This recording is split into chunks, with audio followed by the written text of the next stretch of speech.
Hi again, and welcome to part 5 of the BNuget tutorial series. In this video, I'm going to cover some limitations of the BNuget tool and go over a few helpful debugging techniques you can use should you get into a pickle with the BNuget tool. First, the biggest limitation of BNuget is that you cannot install Nuget packages that aren't built for net standard.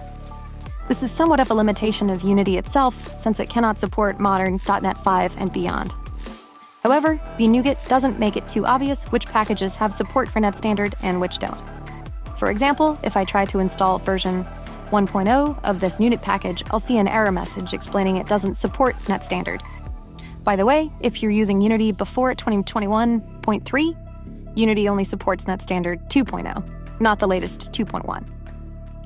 However, I happen to know that this package supports net standard on its version 1.02, so I'll install that. Actually, this needed package internally depends on Newtonsoft. So even though we didn't install Newtonsoft, if we look at the implicit packages section, we'll see Newtonsoft is included. That brings me to the debugging technique I wanted to share with you. You can take advantage of Unity's debug mode inspector by selecting it from the ...